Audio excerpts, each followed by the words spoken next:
예, 지난번에 보니까 그 라영석 목사님 강의도 한 인터넷 실시간으로 한 12명, 13명 정도 지금 듣고 계신 것 같은데, 그런 분들은 그 강의, 교사별 교시판, 저 뒤에 있습니다. 교재는. 교사별 게시판에 가면은, 이 지금 첫째 시간에 하는 개요가 거기 나와 있습니다. 그래서 이 개요는 오늘 하루만 끝나는 게 아니라 그 뒷부분에 나와 있는 개요를 중심으로 해서 차근차근 전체를 공부할 때 이번 학기 내내 꼭 필요하니까 여기 계신 분들은 잊지 마시고 항상 가지고 다니시고요. 또 나중에도 굉장히 유익하니까 그 다음에 집에 계신 분들은 그걸 출력을 하셔서 그 교재를 따라서 수업을 따라오시면 좋을 것 같습니다. 자, 그러면 오늘 이 개요를 조금 공부하고 그다음에 1장을 좀 공부하려고 하는데 둘째 시간에는요. 첫 번째 맨 앞에 보니까 이제 로마서 아웃라인이라 그랬는데 그러니까 개요란 말이죠. 예, 로마서 전체에 대한 개요를 조금 정리를 했는데 그거는 이제 조금 쉬었다가 좀 있다가 하고 그 두 번째 보면은 로마서의 중요성이라서 2페이지에 1페이지에 맨 아래에 보면 제목이 맨 아래에 있네요. 그죠? 로마서의 중요성. 예, 거기서부터 좀 먼저 살펴보려고 합니다. 로마서라고 하는 책은 로마에 있는 사람들에게 사도 바울이 하나님의 복음이라고 하는 주제에 관해서 체계적으로 논리적으로 기독교의 핵심 진리를 기록한 것이고 전달해 준 것인데 하나님께서 이 땅에 있는 모든 인간들에게 가장 필요한 기독교의 진리의 핵심 교리를 여기에 담아 놓았습니다. 그래서 어떤 의미에서 보면 이 세상에서 가장 중요한 책이 아니냐 이렇게 생각하시는 분들이 많습니다. 미국에 있는 그 국회 도서관이 아마 세계에서 제일 큰 도서관인가 본데 거기에 약 2천만 권 가까이 온 책이 있다 그래요. 그런데 그 책 중에서 그 많은 책들 중에서 하나님께서 인간에게 주신 책은 단 한 권, 성경이죠. 킹제임스 성경 단 한 권인데 이 성경 속에서 66권이 있는데 물론 성경은 다 하나님의 말씀이고 다 중요하고 다 그렇습니다만 거기에 딱 중심 복판의 핵심으로 그렇죠? 하나님의 복음, 하나님께서 인류에게 전해주시는 복된 소식의 집합체가 무엇인지를 정확하게 제시하고 있는 책이 이 로마서입니다. 그러다 보니까 성경의 본론에 해당돼요. 그래서 우리는 라영석 목사님을 통해서는 주제별로 성경을 수직으로 해서 주제별로 쭉 하나님 누구신가 구원론, 신론, 기독론, 성령론, 그 다음에 구원론, 인간론 뭐 쭉 해서 주제별로 성경 전체를 공부하는 그러한 시스템, 그게 첫 번째고 두 번째는 창세기부터 계시록까지 수평적으로 하나님의 말씀을 쫙 보는데 시간적 제약으로 인해서 다 볼 수가 없죠. 그래서 제 수업 시간에는 창세기에 대해서 지난 시간에 가장 기본적인 것들을 우리가 공부를 했고 기억나시죠? 창세기 3장을 통해서 두 번째는 이제 서론이고 그다음에 성경의 본론에 해당하는 로마서를 두 번째 학기에 하고 그다음에 성경의 결론에 해당하는 계시록 즉 종말론이죠. 계시록을 공부를 하고 이렇게 해서 어떻게 보면은 플랜트 즉 건축을 하는데 기둥을 세 개를 딱 받고 그다음에 이제 중간의 책들은 아시다시피 66권을 어떻게 다 이 짧은 시간에 공부를 하겠습니까? 그래서 그것을 지혜롭게 공부하기 위해서 어떻게 하느냐. 여러분들이 잘 읽어가면서 도움을 받을 수 있도록 구약 개론. 그러니까 창세기란 어떤 책이냐. 중심 주제는 뭐냐. 출애굽기는 어떤 책이고 거기에 주제는 뭐냐. 왜 기록하셨느냐. 뭐 등등등등을 해서 구약 개론. 구약 39권에 한 권 한 권에 지금처럼 개요를 공부하고 그 다음에 다음 학기에 신약 개론 27권의 핵심적인 내용들을 공부하면 66권 성경 전체의 핵심 내용들은 여러분들이 공부를 하고 이제 구체적인 내용을 공부하고 싶다. 그렇게 되면 강해를 이제 공부를 해야 되는데 그러려면은 저희 교회 홈페이지에 들어가면은 예를 들면 출애굽기 강해 그럼 1장 1절, 2장 2절, 1장 3절 쫙 해서 하나하나 이렇게 강해. 66권 전체가 다 강해되어 있는데 그렇진 않아요.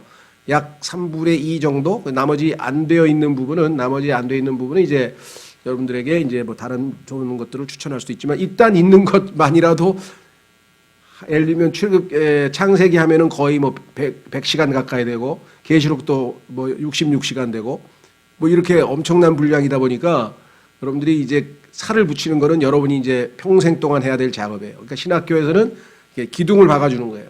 성경의 서론에 해당하는 창세기, 본론에 해당하는 로마서, 그다음에 결론에 해당하는 계시록, 이렇게 해서 세 개를 틀을 딱 잡아서 전체를 보여주고, 그다음에 개론을 통해서 여러분들에게 기본적인 지식을 갖추어 준 다음에 나머지 구체적인 거는 이제 평생 동안 여러분들이 이제 하나님이 허락하시는 시간에, 예를 들면 내가 요즘에 나는 정말 정말 하나님의 이 지혜에 대해서 관심이 있다. 그러면 잠언 강해를 들으면 되고, 직접적인 체험적인 신앙이 나에게 필요하다. 그러면 시편을 통해서 체험적인 신앙을 접할 수 있고, 그렇죠? 등등등등 성경 66권 전체를 이제 여러분들이 공부하면서 살을 붙일 수가 있다. 그 본론의 중심부에 서 있는 것이 이 로마서다. 이렇게 지금 말씀을 드릴 수 있습니다. 그러니까 2천만 권이 넘는 책 중에서 유일하게 하나님이 주신 책이 성경인데, 그 성경 66권 중에 정 가운데 핵심에 놓여 있는 책이 로마서이다 보니까 이 로마서에 대해서는 뭐 어마어마한 평이 있습니다. 인류 역사를 바꾼 책이라고 우찌무라 간조라고 하는 유명한 일본의 기독교의 대부인 분이 말씀을 하셨고 이야기를 했고, 그렇죠? 또 뭐 하여간 세계적인 뭐 문학가 또는 뭐 그리스도인이 아닌 사람들조차도 다 이 로마서의 위대성에 대해서 한마디씩 안 한 사람이 거의 없어요. 그래서 그거 뭐 일일이 다 여기서 전달할 수는 없고요. 그리고 그 다음에 로마서에 관한 책도 이렇게 확인해 보면 약 500권이 넘는 사람들이 로마서에 대해서 책을 썼어요. 우리나라 목사님들 중에서 상당히 많은 분들이 썼더라고요. 제가 그래도 좀 훌륭하신 분들 거 좀 읽어봤고, 또 외국 분들 거, 일본 분 거, 하여간 뭐 정확하게 기억이 안 나요. 한 20여 분 거를 읽은 것 같아요, 제가. 왜? 좀이라도 더 배우니까. 이분이 얘기한 것 중에 저분이 얘기한 게 있고, 이분이 얘기하는 게 있고, 저분이 얘기한 게 있고, 또 주안점과 초점을 더 달리 하잖아요. 그래서 하여간 뭐 평생토록 뭐 몇 권을 읽을지 모르지만 앞으로도 더 좋은 로마서가 있으면 더 공부를 하려고 하고, 그리스도인이 가장 익숙해져야 되고 정말 성경에서 스킬풀, 아주 능숙하게 다룰 줄 알아야 되는 책이 로마서다. 그래야 복음에 대해서도 답변할 수 있고 하나님의 경륜에 대해서 답변할 수 있고 뭔가를 답변하려면은 로마서고, 성경의 모든 교리는 결국은 로마서에 와서 집약이 되고 거기서부터 다시 또 퍼져나가고. 로마서의 중요성에 대해서는 뭐 제가 지금 얘기한 거는 아주 극소수고 어마어마하게 많은 분들이 이 로마서의 중요성에 대해서 이야기를 한다. 그래서 어떤 의미에서는 정말 우리가 이 땅에 태어난 인간으로서는 가장 중요한 행동을 하는 거예요. 그게 뭐냐면 가장 중요한, 이 우주에서 가장 중요한 책을 지금 공부를 하고 있다는 거예요. 그런 중요성에 대한 인식이 좀 있었으면 좋겠다는 거예요. 이게 보통 일이 아니라는 거지. 무슨 말이 이해가 되시나요? 이게 보통 일이 아니라는 얘기예요. 자, 그래서 로마서 제가 81년 1월 1일 구원 받고 나서 열흘 만에 로마서를 공부했는데, 그 이후 2년 후에 제가 로마서를 가르치기 시작해서 지금 아마 한 15번째 가르치는 것 같아요. 강해로만. 그런데도 여전히 모든 그 위대하신 분들이 다 일치하지 않은 부분이 여러 군데가 있어요. 그런 것들은 제가 가끔 소개를 좀 해드릴 거고요. 그러나 기본적인 틀은 이제 중요한 것은 일치한다. 그걸 말씀을 좀 드리고 싶습니다. 자, 그래서 중요성 넘어가 보세요. 2페이지부터 먼저 좀 살펴보겠습니다. 중요성에 보면은 첫째, 아까도 말씀드렸습니다만은 뭐 이 로마서를 통해서 마틴 루터가 종교개혁을 일으키고 본인이 가톨릭에서 벗어나서 구원을 받고 그 이후에 인류의 역사가 어떻게 반전됐느냐 뭐 이런 이야기라든가, 그 다음에 뭐 요한 웨슬리가 어떻게 로마서를 통해서 구원받았느냐, 뭐 성 어거스틴이, 그 다음에 뭐 이런 등등, 또 얼마나 이 논리 정연하게 썼는지 미국 법학대학, 미국의 아마 로스쿨인가 보죠. 예. 미국 로스쿨에서 논리, 소위 말하면 어떻게 논리를 전개시킬 것인가를 가르치는 교재로 로마서를 사용한다. 로마서가 워낙 논리 정연하게 전개되어 있기 때문에 그 정도의 책이다. 그리고 이제 정말 이 하나님의 그 복음을 일종의 어떻게 보면 논문 형식으로 기록한 책인데, 다른 성경들은 예를 들면 고린도전서, 그럼 고린도전서는 고린도 교회에서 발생한 어떤 사건에 대해서 질문이 들어왔고 거기에서 답변을 합니다.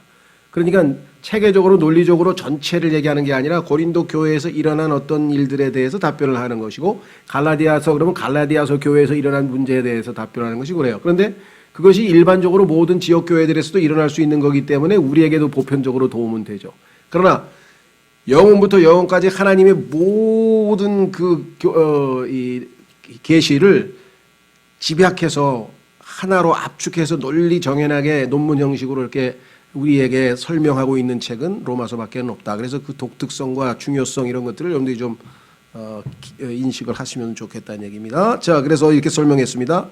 써 있죠. 모든 그리스도인이 반드시 이해하고 있어야 할 한 권의 책이 있다면 그것은 성경 66권 중 바로 로마서이다. 왜냐하면 첫째, 로마서는 교리적 진리를 제공하기 때문이다. 교리적 진리. 예를 들면 어떻게 의롭게 되느냐, 칭의, 어떻게 거룩하게 되느냐, 성화, 우리가 어떻게 하나님의 아들이 되느냐, 입양, 그리고 상속권을 얻느냐, 입양, 그리고 하나님을 믿지 않는 자들에 대한 심판, 그리고 어떻게 그리스도와 우리가 하나가 될 수 있느냐, 그리스도 안에 내가 그리스도 안에 그리스도가 내 안에 있을 수 있느냐라고 하는 이러한 모든 것들을 이것 이외에도 더 두 번째는 로마서는 세대적 진리를 제공하기 때문이다. 특히 9장에서 11장까지 하나님께서 구약 시대에 선택하신 민족인 이스라엘과 나중에 하나님께서 선택하신 교회와의 관계를 어떻게 우리가 설명할 수 있는지, 그래서 하나님의 모든 계획의 전체적인 요약이 압축되어 있다. 그래서 여기 설명은 이로써 하나님의 영원한 계획 안에서 이스라엘과 교회의 관계가 계시된다 그랬습니다. 구약의 하나님의 백성인 이스라엘과 신약의 예수 그리스도의 신부인 구원받은 하나님의 자녀들인 교회와의 관계. 세 번째, 로마서는 실제적 진리를 제공하기 때문이다. 그 얘기는 뭐냐면 단지 교리만 가르치는 것이 아니라 그 교리를 바탕으로 해서 그러면 그리스도인이 어떻게 의로운 삶을 살 수 있는지. 자, 그래서 우리는 로마서에서 그리스도인이 어떻게 육신에 대해 승리하는지, 그리스도인들 간에 어떻게 서로 대해야 하는지, 그리스도인과 정부와의 관계는 어떠한지, 즉 그리스도인은 자기가 살고 있는 나라, 그렇죠? 우리가 그리스도인이라서 하늘 백성이긴 하나, 그렇죠? 하나님의 왕국 백성이고 하늘 왕국의 백성이기는 하지만 문제는 이 땅에서 내가 속해 있는 국가와는 어떤 관계가 있느냐, 시민으로서의 그리스도인은 어떤 태도를 취하느냐. 이것을 잘못 배우면 지금 이제 태극기 들고 나가는 사람들, 또 뭐 정치적인 설교하는 사람들, 투쟁하는 사람들, 이분들과 우리하고는 성경적 해석이 다르죠. 그렇죠? 예. 그렇다고 해서 그러면 그리스도인들은 완전히 정치에서 무관심하고 아주 이 세상을 관심 꺼버리고 완전히 하늘에만 우리의 모든 관심이 있어야 되느냐? 그건 또 아니에요. 그래서 균형 잡힌 시각이 필요하다 이렇게 말씀을 드리겠습니다. 자, 어쨌거나 하여간 중요성. 두 번째는 성경에서 로마서의 위치. 자, 성경 66권 중에서 로마서가 가지고 있는 그 위치는 뭐냐? 로마서는 신약 성경의 첫째 서신으로, 자, 이게 중요하죠. 자, 예수 그리스도께서 오셔서 예수님에 대해서 하나님께서 4개의 책을 우리에게 주셨는데 그게 사복음서죠. 예. 자, 사복음서에서 예수님의 행적과 가르침과 인격과 그분에 대해서 소개를 했습니다. 구원자를 소개하고 있고 그 구원자를 믿고 받아들여서 구원받은 사람들이 어떻게 복음을 전했는지 그 역사가 사도행전에 기록되어 있습니다. 그러면 로마서부터 나머지 모든 서신들, 특히 바울 서신들은 신약 교회가 세워졌는데 이 신약 오순절로 인해서 시작된 신약 교회의 핵심적인 기본 교리들이 거기에 담겨져 있다는 거죠. 그러니까 구원자를 소개하고 있는 사복음서에 나타난 구원자와 그분이 행하신 이 일들이 무슨 의미를 갖느냐를 설명하고 있는 책이 바로 교리서라는 거죠. 이해가시겠죠? 구원자를 소개하고 있는 책 사복음서, 그 구원자가 행하신 일들이 무슨 의미를 갖고 있는지를 설명하고 있는 책 교리서. 그 교리서의 첫 번째 책이 바로 로마서다. 로마서는 신약 성경이 첫째 서신으로 디모데후서 3장 16절과 신약 성경의 서신을 비교해보면 다음과 같은 결론을 내릴 수 있다. 모든 성경은 하나님의 영감으로 주신 것으로 다음과 같은 일에 유익하다고 성경에 써 있죠. 디모데후서에. 그런데 첫째는 뭐냐면 교리에, 그게 바로 로마서입니다. 위대한 교리서. 두 번째 책망, 고린도전후서. 고린도전후서에서 나와 있는 여러 가지 죄악들이 설명되어 있죠. 자, 그 다음에 이 죄악들을 어떻게 바로잡을 것이냐, 그것이 바로 바로잡음, 갈라디아서. 이 책에서는 거짓 교리를 바로잡고 있다. 거짓 교리는 발라디아에서 얘기하는 거짓 교리는 아주 지금도 유효한 중요한 교리인데 이것은 뭐냐? 자, 구원을 성령에 의해서 믿음으로 받았는데 그 구원을 성령에 의해서 믿음으로 우리가 유지하는 것이지 구원 받은 다음에는 우리가 선행을 통해서 열심히 노력해서 구원을 지켜내는 게 아니라는 거죠. 그렇게 하려고 하는 사람들을 우리는 아르미니안주의자라고 하고 그렇게 하다가 실패하면 다시 지옥으로 갈 수 있다는 잘못된 교리가 거기에서 나온다는 것이 굉장히 위험한 거죠. 그렇죠? 그래서 갈라디아서는 신약 성경의 로마서 다음으로 핵심입니다. 왜? 구원받은 이후의 삶에 있어서 우리가 육신을 따라 살 것인지 성령을 따라 살 것인지가 결정되는 중요한 책이 바로 갈라디아서라는 책이다. 바로 잡아야죠. 그 다음에 의로 훈육함. 이제 바로 잡히면 어떻게 우리가 의로운 삶을 살아서 하나님께 영광을 돌릴 것인가를 교육하는데 에베소서를 비롯한 바울의 나머지 서신들은 바로 이 거룩한 교리에 입각한 삶을 우리에게 가르쳐준다. 이렇게 해서 성경에 기록한 목적 4가지를 이렇게 적용을 했죠. 자, 이제 조금씩 로마서로 압축해 들어갑니다. 그러면 로마서의 전체 주제가 뭐냐 이게. 로마서는 무엇을 다루고 있느냐 주제. 자, 로마서의 기본 주제는 하나님의 의입니다. 하나님의 의. 이게 지금 로마서에서 제일 중요한 거예요. 온 우주에서 하나님은 유일하게 의로우신 분이신데 그 의로우신 하나님 앞에 모든 인간은 다 죄인이란 말이죠.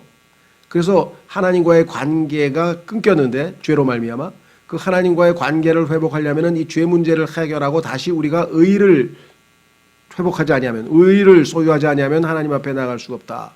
그래서 하나님께서 율법 외에 율법이라고 하는 곳에 하나님의 의가 들어졌는데 그 율법은 613가지를 유대 백성들이 처음부터 끝까지 다 지켜야 돼요.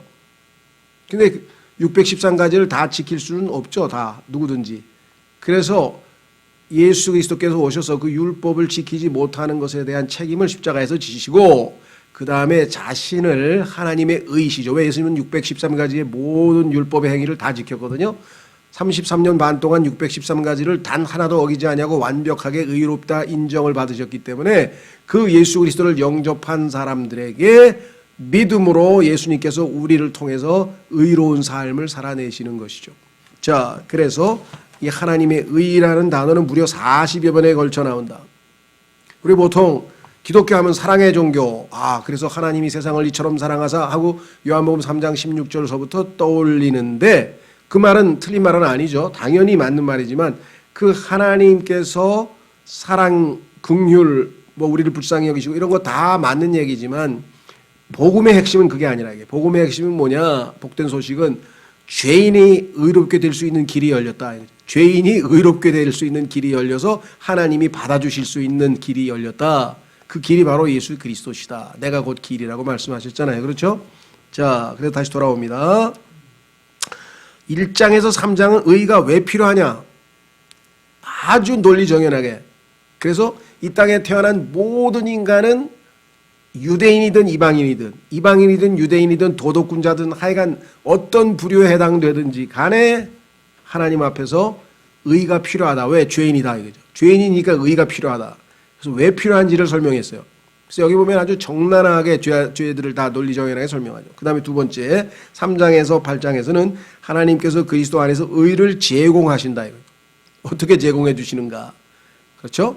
그래서 3장서부터 5장까지는 처음으로 의를 제공받는 방법을 가르쳐줘요. 이게 구원의 교리고요.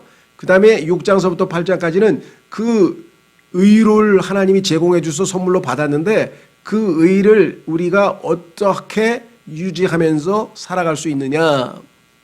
그거죠. 그 다음에 이제 마지막 세 번째, 죄송합니다. 원래는 네 번째로 가야 돼요. 왜? 네 번째가 바로 그 다음 실천이에요. 그러니까 의를 제공받았으면 그것을 매일매일의 삶에서 실천하는 것이 12장서부터 나와 있는데 갑자기 세 번째 가면 9절서부터 시작해서 11절까지. 그렇죠. 9장서부터 11장까지에서는 이스라엘이 어떻게 하나님의 의를 거부했는지, 그래서 하나님의 의를 거부한 이스라엘이 과거 어떻게 거부했느냐, 현재 상태, 그리고 그들이 어떻게 다시 하나님의 의를 회복할 것인가. 그래서 이스라엘의 과거, 현재, 미래가 9장, 10장, 11장에 걸쳐서 나와 있다 이 말. 자, 그래서 이제 앞으로 갑니다. 앞 페이지로 가셔서 로마서 16장 전체를 조금 더 개요를 전체를 한번 머릿속에 잘 집어넣으시고 그 다음에 이제 좀 쉬었다가 10분 쉬었다가 우리가 이제 1장 구체적으로 한 구절 한 구절 이제 공부해 보도록 하겠습니다. 자, 그러면 이제 1장으로 이제 앞으로 가셔서 핵심 정리해서 로마서 개요 그랬죠. 개요. 마치 지금 서울 관광 온 사람이 서울시 지도를 하나 사가지고 딱 펼쳐놓고 전체를 보고 있는 거예요. 전체. 아, 이게 서울이라는 데가 지금 한강이 정 가운데로 흐르고 있구나. 그렇죠. 한강이 정 한가운데로 흐르고 있죠. 그래서 강북 강남이 되죠. 예. 그러니까 로마서는 쫙 보면은 어디서부터 강북 강남으로 갈려지냐면은 8장까지예요. 8장까지 이제 구원에 관한 교리를 쫙 설명하고 있어서 보통 1장에서 8장, 그 다음에 9장에서 16장인데 그래서 1장에서 8장까지만 강해해 놓은 책도 꽤 많아요. 예를 들면 조성기라고 하는 분, UBF 출신의 목사도 1장에서 8장까지, 프란시스 셰퍼도 1장에서 8장까지. 또 하여간 상당수 부분들은 이게 너무 길다 보니까 앞부분의 교리 부분만 따로 띄어서 설명해 놓은 사람도 많아요. 두껍게 안 되고 이제 반을 쪼개서. 그리고 이제 뭐 로마서 쓸 때도 1권, 2권 쓰게 되면 1장에서 8장까지 1권, 그다음에 9장서부터 나머지를 2권 이렇게 나눕니다. 그런 것처럼 한강이 쫙. 그런데 또 나눠보니까 강북에도 강동, 강서가 있잖아요. 강동, 강서. 아, 그래서 이쪽하고 이쪽 좀 다르구나. 그렇죠? 뭐 이런 것들을 통해서 그리고 강북에서 아, 요게가 옛날 우리 한양의 옛날 지구 사람들이 살던 데구나, 여기가. 그 다음에 강남으로 내려오면 여기는 아주 최근에, 가장 최근에 발전된 지역이구나. 뭐 등등등등. 아, 강서로 가면 이게 한강 쪽으로 내려가서 인천으로 연결되는 뭐 그런 길이구나. 그래서 바닷물 쪽으로 이제 뭐 마포나루를 지나서 이렇게 가는구나. 뭐 해서 전체를 다 봤다 이 말이에요. 그리고서 이제 구체적으로 그러면 옛날 지역인 광화문서부터 예를 들면은 한양 경복궁서부터 가서 구경을 하고 그 다음에 이제 뭐 북촌도 가고 뭐 이러고 해서 이렇게 해서 마지막에 이제 뭐 강남에 제일 뭐 삼성동을 가든 아니면 압구정동을 가든 청담동을 가든 뭐 이렇게 예를 들면 그래 차근차근 논리적으로 차근차근 절차를 볼 수가 있잖아요. 그렇죠. 그래서 지금 이거를 머릿속에 좀 담아 놓으시면 앞으로 공부해 갈 때, 아, 지금 어디로 가고 있는 거야? 어디를 지나가고 있구나. 이걸 알 수 있죠. 그렇죠? 자, 그래서 이 한 페이지를 좀 가능하면 머리에 잘 집어넣어 주시면 좋겠다. 첫 번째, 로마서 개요인데, 당연히 편지 형식으로 썼으니까 도입이죠. 인사말. 그죠? 예. 왜, 누구누구에게 편지 쓴다 하고 뭐 이런 게 나올 거 아니에요. 그리고 이 편지는 왜 쓰는다 뭐 이런 게 나올 거 아니에요. 그렇죠? 자, 그래서 인사가 바로 1절에서 7절. 요거 이제 좀 이따가 1장 공부할 때 공부할 거고요. 두 번째는 설명. 설명은 뭐냐면 왜 편지를 썼는지, 그 편지 내용은 무엇에 대한 것인지 이걸 일단 알려주고 이제 본론으로 들어가겠죠. 그래서 8절서부터 17절까지가 바로 설명입니다. 그런데 그 설명에 보면은 뭐냐면 1절서부터 7절까지 속에는 기록자가 누군지 알 수 있고 그 다음에 수신자가 누구인지 알 수 있죠. 그렇죠. 기록자, 수신자, 그리고 주제 이렇게 되어 있고요. 그 다음에 설명에는 왜 쓰는지 자기가 왜 그걸 하는지 이유가 나와 있고 그 다음에 내용이 무엇인지에 대한 그 내용이 나와 있고 자, 그 다음에 이제 본론으로 들어갑니다. 그러니까 1장 18절서부터가 드디어 이제 로마서의 본론에 해당되는 것이에요. 자, 그래서 본론에는 뭐냐? 복음, 그러면 복된 소식인데 좋은 소식이잖아요.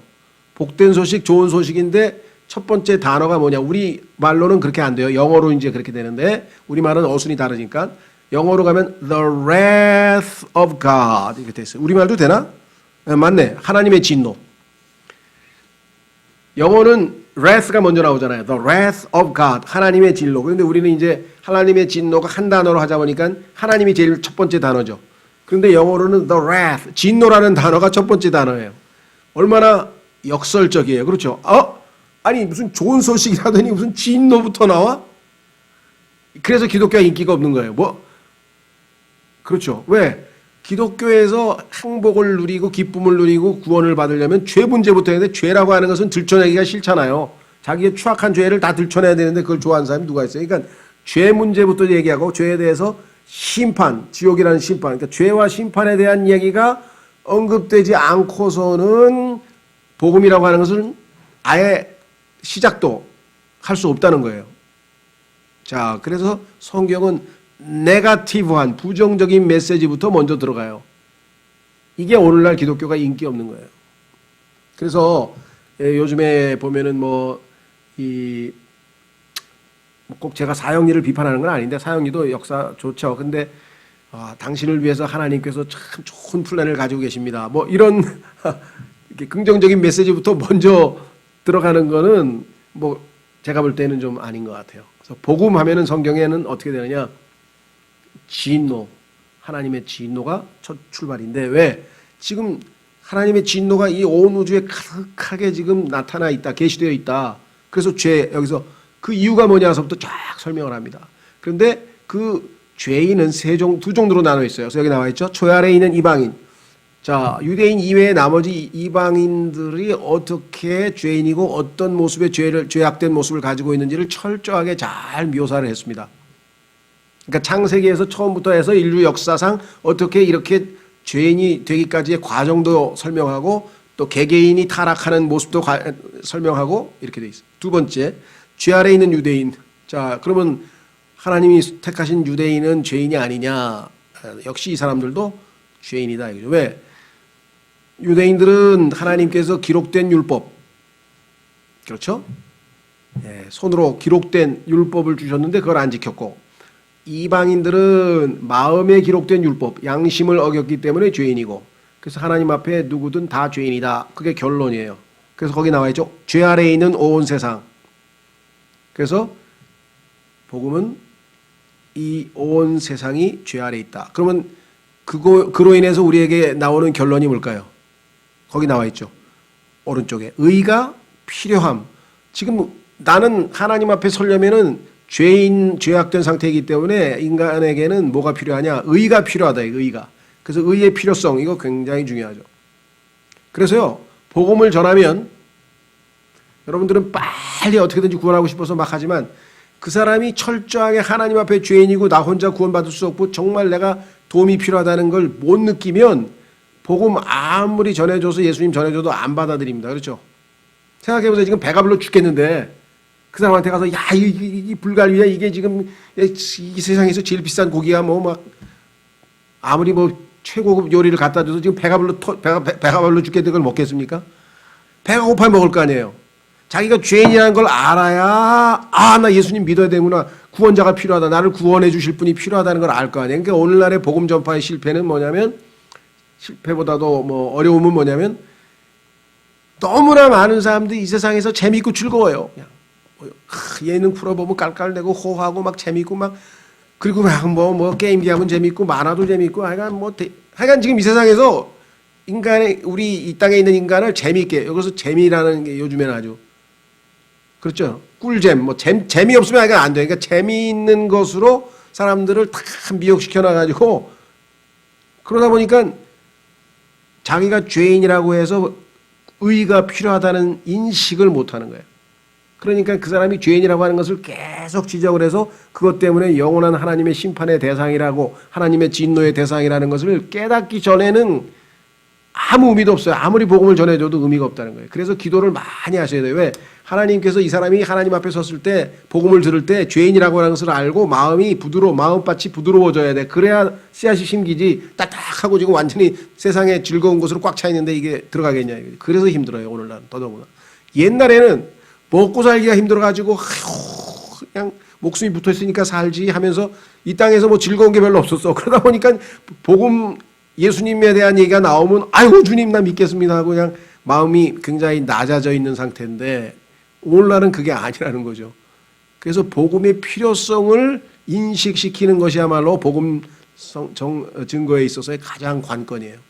근데 이거는 평범하게 있다가 가서 얘기 던져갖고는 안 된대요. 기도를 많이 해서 밭을 갈아놔야 돼. 밭을 계속. 그래서 정말 그 사람이 나는 죄인이고 내가 이 죄로 인해서 거룩하신 하나님 앞에 섰을 때 영원한 멸망의 영원한 지옥의 심판을 받겠구나라는 두려움이 있을 때에만 아이고 예수님 믿겠습니다 이러고 나오지 배고파 죽겠는데 배불러 죽겠는데 거기다가 그냥 뭘 넣으려 그러면 전혀 안 받아요. 이게 힘듭니다. 그래서 얼마나 논리정연해요. 의가 필요하다. 즉 죄인이라고 하는 사실부터 로마서에서 철저하게 분석을 해놨잖아요. 그렇죠? 예. 그래서 이 프란시스 셰퍼라고 하는 분이 있는데 아주 기독교 장로교 목사 출신이지만 그러니까 특별하게 지식인들, 이 세상에서 가장 똑똑한 이 지식인들을 대상으로 해서 복음을 잘 전파하신 분이십니다. 예. 그런데 그 프란시스 셰퍼라고 하는 분이 뭐라고 했냐면은 나에게 1시간을 준다. 시간을 1시간을 주고 복음을 전하라. 그러면은 자기는 50분 동안 죄에 대해서 얘기하겠다. 이게 50분 동안. 그래서 이 사람이 정말 죄인이라고 하는 것을 깨달으면 10분 안에 하나님의 사랑은 순식간에 들어갈 수 있다. 그런데 대부분은 보면 아직 마음도 열리지 않았고 죄인이라는 것도 모르는데 계속 테니스공 치는 벽치기 하듯이 튕겨나오고 결국은 들어가질 않는다는 거죠. 그래서 pre-evangelization, 복음을 전하기 전에 사전에 미리 준비가 철저히 필요하다. 그래서 그냥 기도를 많이 해서 밭을 갈아가지고 말씀의 씨앗이 들어갈 수 있는 이 옥토가 되지 않고서는 자신이 죄인이다. 그래서 나는 의가 필요하다. 그 필요성을 못 느끼면 배가 고프다. 나는 구원자가 필요하다는 걸 못 느끼면 복음이 전해지겠냐 이거죠. 복음이 받아들여지겠냐 이거죠. 그렇죠. 자, 그래서 사실은 이 2번이 우리의 과제입니다. 이게 안 되면은 아무리 멋지게 복음을 전해도 안 들어가요. 최고급 음식을 줘도 안 먹는다니까. 그렇죠? 자, 그 다음에 세 번째, 그러면 이제 의가 필요하다는 걸 알았어. 누가 나에게 의를 제공해 줄 것인가? 누가? 그때 예수 그리스도. 그래서 이제 예수 그리스도를 소개하고 있는 게 바로 지금 구원이죠. 거기 나와 있죠. 3장 21절에서 5장 21절까지는 뭐냐? 의가 전가되는 거예요. 의는 의인이신 예수님이 우리에게로 넘겨져 가지고 예수님 우리 안에 들어오셔서 우리가 의롭게 되는 거죠. 자, 그래서 어떻게 죄인이 하나님 앞에 의롭다고 칭해질 수 있느냐, 여겨질 수 있느냐. 그래서 거기 칭의를 설명하고 있는 교리. 그래서 거기서 보세요. 칭의를 설명함 3장 21절에서 31절까지. 여기가 또 로마서에서의 아주 핵심 중에 핵심이야. 왜? 어떻게 구원받는지 방법을 알아야 될 거 아니에요. 그렇죠? 어떻게 하면 내가 의인이 될 수 있는지 그것을 자세하게 잘 설명해 주고 있는 부분이기 때문에 이 부분이 구원 교리의 핵심 교리겠죠. 그렇죠? 어떻게 구원을 받을 수 있느냐, 어떻게 죄인이 의인이 될 수 있느냐, 그 내용을 여기 10구절 속에 쫙 설명해 놨대요. 핵심 중에 핵심이죠. 자, 그 다음에 두 번째는 칭의. 이 이제 의롭게 된 사람들이 실제 예가 있어요. 구약에 아브라함도 있고 다윗도 있고 이제 그런 어떻게 해서 믿음이라고 하는 유일한 수단을 통해서 하나님 앞에 의롭게 됐는가 그 예가 구약의 예가 나와 있고요. 자, 그 다음에 세 번째는 칭의를 체험함. 칭의를 얻어서 그 결과 우리에게 주어지는 복, 축복들. 예를 들면 하나님, 그러니까 믿음으로 의롭게 되어 너희가 하나님과 화평을 누리는도다. 하나님과 나 사이가 원수 사이에서 화평한 관계로 바뀌었다든가, 그 다음에 주님이 오심을 소망하는 기쁨으로 주님을 기다리는 기쁨을 누렸다든가, 뭐 등등등등 해가지고 의롭게 된 그 이후에 우리의 삶의 여정이 잘 설명되어 있어요. 자, 그 다음에 이제 여기까지가 구원인데, 구원파를 포함해서 소위 복음교회라고 알려진 모든 복음을 전한다, 또 복음을 뭐 안다, 뭐 복음 우리는 복음이다, 복음하고 복음 얘기하는 사람들은 거의 여기까지 스톱이에요. 대부분 다 여기서 멈춰요. 드디어 우리는 의인이 되었다. 드디어 우리는 의인이 되었다.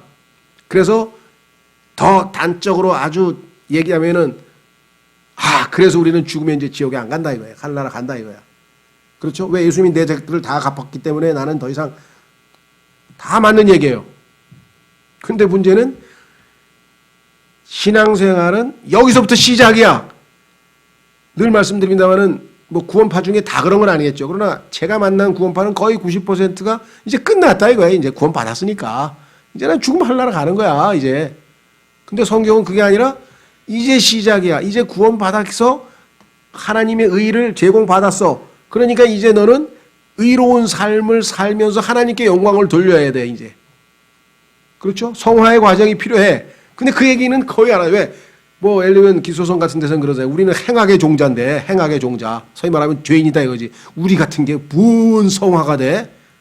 그냥 되는 대로 살아. 하늘나라 저 지옥에 안 가고 하늘나라만 가면 됐지. 어떠세요? 아 그래 골치 아프게 무슨 성화가 되고 거룩하게 되고 아니 내가 죄악의 종자인데 무슨 거룩하게 돼? 그래서 그 다음부터 하나님의 말씀을 깡그리 무시하고 구원 받고 하늘나라 가는 그거를 야 건지러 가자 건지러 가자 이제 목표가 생겼어. 지옥에 갈 사람 건지러 가는 거. 아 그거는 좋은 거죠.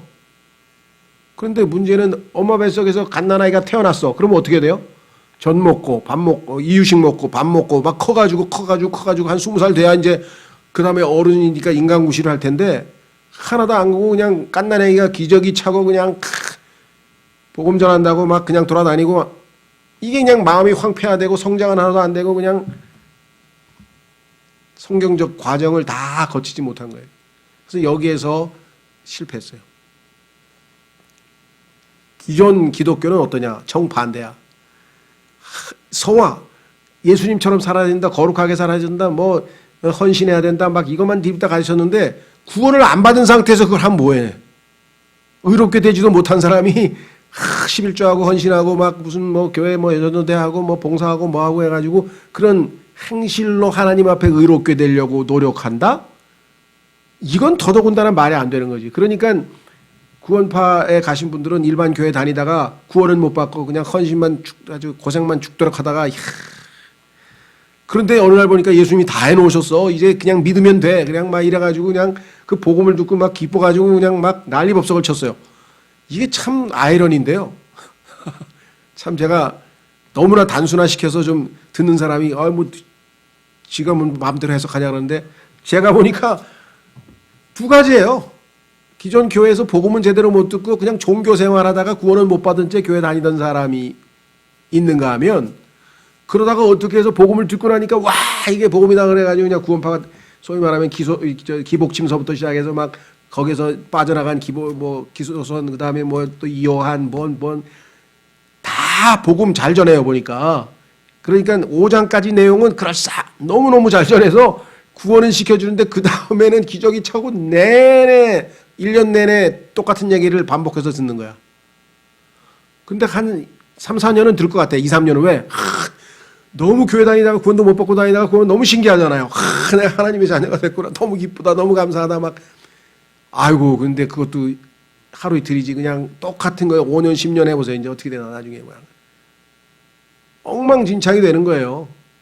여기에 마귀의 아주 교묘한 그렇죠. 순서는 뭐예요? 정확하게 여기처럼 소위 말하면 뭐 구원파가 복음을 잘 전한다고 치면 그 복음을 전해서 예수 그리스도를 제대로 영접하고 의롭게 된 다음에 그 다음에는 뭐예요? 의롭게 살아가야 될 거 아니에요. 여기 나와 있죠. 6절, 4번 성화. 6장에서 8장은 이 의가 우리 안에 들어왔는데 자 음식이 우리 안에 들어왔어요. 그럼 이 음식이 우리 안에서 소화되고 흡수되고 해서 우리 몸의 영양분으로 쫙 가서 내가 이제 뭐 단백질이 나에게 뭐 에너지를 제공하고 뭐 탄수화물은 나에게 뭐 열을 뭐 이렇게 해가지고 그 분배가 돼야 될 거 아니에요. 생명 안으로. 그게 바로 6장에서 8장 내용이에요. 의가 분배됨. 자, 그래서 거기에는 6장은 그리스도 안에서의 새로운 지위. 그 다음에 두 번째는 육신 안에 있는 새로운 문제. 그러니까 6장은 한마디로 얘기하면은 죄의 몸에 대해서 다루고 7장은 사망의 몸에서 대해서 다루는데 이제 요 얘기는 구체적으로 이제 나중에 6장, 7장에 가서 살펴보겠습니다. 여기서 길게 얘기할 수는 없고요. 자, 그 다음에 8장에 가면 드디어 이제 성령 안에서 새로운 능력 8장. 그래서 육신을 조차 살지 아니하고 성령을 조차 삶으로써 이제 열매 맺는 성령의 열매 맺는 삶을 사는 내용이 나옵니다. 자, 여기까지가 이제 핵심 교리죠. 그런데 그 다음에 논리적으로 치자면 어디로 가야 되냐면은 6번으로 가야 돼요. 6번. 왜? 그러면 내가 의가 내 삶에 내 생명에 분배돼서 내가 매일매일의 삶에서 그렇죠.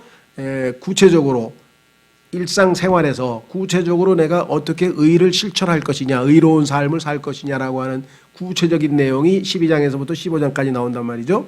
그러니까 논리적으로 치면은 6번으로 넘어가야 돼. 그래서 6번 보세요. 의를 실천함. 하나님께 건신함이 12장에 나오고요. 권위의 순복함, 이게 시민으로서의 그리스도인이 13장에 나오고요. 그 다음에 약한 자들을 어떻게 배려할 것인가. 믿음이 다 똑같은 게 아니라 교회 생활하면서 함께 예수님의 거처로 지어져 가야 되는데 영적으로 아직 어리거나 믿음이 약한 사람들을 우리가 어떻게 대해줘야 되는가. 이런 문제가 여기 나오겠죠. 그렇죠. 예. 자, 그래서 로마서는 마무리가 됩니다. 그런데 맨 끝에 결론에서 사도 바울이 자신의 사역을 소개하고 있고 그 사역의 미래와 그 다음에 사역에 참여하는 사람들에 대한 소개가 뒤에 나와 있어요. 그래서 부록 비슷하게 7번의 결론은 나와 있어요. 자, 그런데 로마서의 위대성은 어디에 있느냐? 또 한 가지 바로 5번에 있습니다. 5번. 하나님께서 구약에서 택한 이스라엘 백성은 도대체 어떻게 되는 거냐 이거예요.